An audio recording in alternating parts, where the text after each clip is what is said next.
और दिल्ली ब्लास्ट से जुड़ी खबर फिलहाल जानकारी मिल रही है कि ब्लास्ट में 2 किलो से भी ज्यादा अमोनियम नाइट्रेट का इस्तेमाल किया गया था और ब्लास्ट के लिए डेटोनेटिंग मटेरियल का भी इस्तेमाल किया गया था।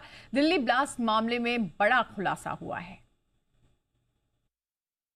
एक तरफ फरीदाबाद से बरामद हुआ विस्फोटक कश्मीर में फटा, तो वहीं दिल्ली हमले से जुड़ी जांच भी तेज हो चुकी है, जिसमें बड़ा खुलासा यह हुआ कि दिल्ली में हुए ब्लास्ट में 2 किलो से भी ज्यादा अमोनियम नाइट्रेट का इस्तेमाल किया गया था और ब्लास्ट के लिए डेटोनेटिंग मटेरियल का भी इस्तेमाल किया गया था। फॉरेंसिक टीम को मौके से पतले तार मिले और ये भी खुलासा हुआ कि ब्लास्ट करने के लिए पेट्रोलियम ऑयल का इस्तेमाल किया गया है।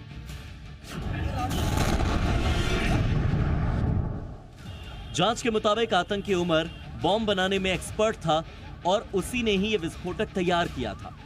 इसके अलावा फॉरेंसिक टीम ने यह भी खुलासा किया कि इस तरह के एक्सप्लोजिव को ब्लास्ट करने के लिए 5 से 10 मिनट में ही इसे तैयार किया जा सकता है।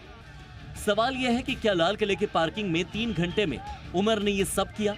इन सवालों का जवाब भी अब जांच एजेंसियां तलाशने में जुटी हैं। और इसके लिए पार्किंग में मौजूद बाकी गाड़ियों की जांच की गई। वहां मौजूद हर गाड़ी के चालक से पूछताछ की जा रही है, जिनको उमर की फोटो दिखाकर ये पूछा जा रहा है कि क्या उन 3 घंटों में उमर अकेला था या उसके साथ कोई और भी था। कहीं वहां मौजूद लोगों ने उमर को विस्फोटक लगाते देखा तो नहीं।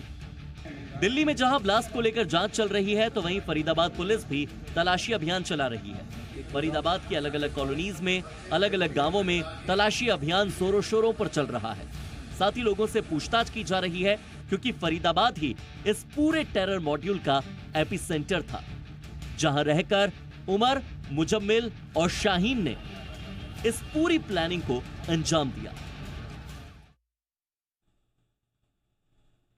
तो जहां एक तरफ जांच एजेंसियां आतंकी उमर का हर कनेक्शन तलाश रही हैं, वहीं देश भर में एक्शन व्हाइट कॉलर टेरर के खिलाफ भी चल रहा है। इसके तार अब पश्चिम बंगाल से भी जुड़ते नजर आ रहे हैं। अब तक 10 से ज्यादा ऐसे डॉक्टर्स गिरफ्तार किए जा चुके हैं, लेकिन अब भी सिर्फ यूपी में करीब 200 डॉक्टर्स ऐसे हैं जो रडार पर बने हुए हैं।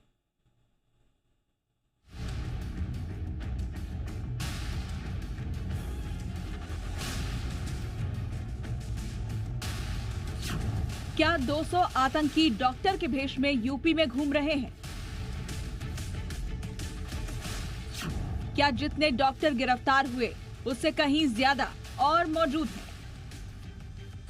क्या आतंकी शाहीन के साथी अब भी आपके आसपास हैं?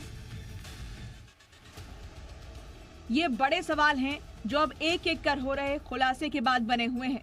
जो सिलसिला सहारनपुर में डॉक्टर आदिल की गिरफ्तारी से शुरू हुआ था, वो अब देश के अलग अलग इलाकों में फैल चुका है, जिसमें सहारनपुर, हापुड़, फरीदाबाद, कानपुर, नूह से लेकर दिनाजपुर, पश्चिम बंगाल तक शामिल है।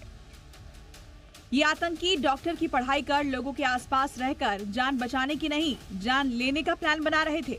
इसे लेकर देश के अलग अलग हिस्सों से गिरफ्तारियां हुई हैं, तो ये भी खुलासा हुआ कि यूपी के करीब 200 डॉक्टर एजेंसियों के रडार पर हैं, जो कि कश्मीरी मूल के हैं।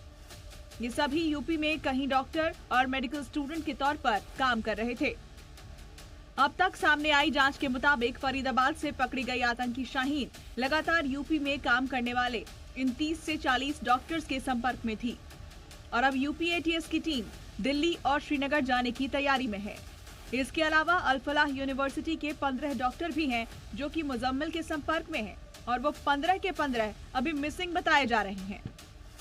इसके अलावा अब जांच के दायरे में हरियाणा का नूह भी आने लगा है। नूह का वो इलाका जहां से विस्फोटक बनाने के लिए फर्टिलाइजर खरीदे गए थे और अब नूह के ही एक और डॉक्टर को हिरासत में लिया गया है। डॉक्टर मोहम्मद अल-फलाह यूनिवर्सिटी में इंटर्नशिप कर रहा था और चीन से एमबीबीएस करके आया था। मोहम्मद 15 नवंबर को यूनिवर्सिटी में ड्यूटी ज्वाइन करने वाला था, लेकिन उससे पहले ही दिल्ली में ब्लास्ट होने और उसके तार नूह से जुड़ने के बाद एजेंसियों की नजर उस पर पड़ गई। एजेंसियां उसके घर पहुंची और उसे हिरासत में ले लिया गया। ये हमारा लड़का जो मुस्तकीम है, ये जो चाइना से 5 साल पहले जो एमबीबीएस करके आया, वो 5 साल कोर्स करके नहीं, फिर वहाँ का आने के बाद में यहाँ को 1 साल इंटर्नशिप अल-फलाह में मिली। इसके लिए 1 साल का कोर्स इसका 2 तारीख को, नवंबर 2 तारीख को इसने वो भी क्लियर कर लिया। फिर 9 तारीख को दिल्ली गया था। बाकी यही है जो जांच करके है नहीं, जिसको जो है छोड़ दें। इसके अलावा अब इन व्हाइट कॉलर टेरर के तार पश्चिम बंगाल से भी जुड़ रहे हैं। जब पश्चिम बंगाल के दिनाजपुर से एक मेडिकल छात्र की गिरफ्तारी की गई।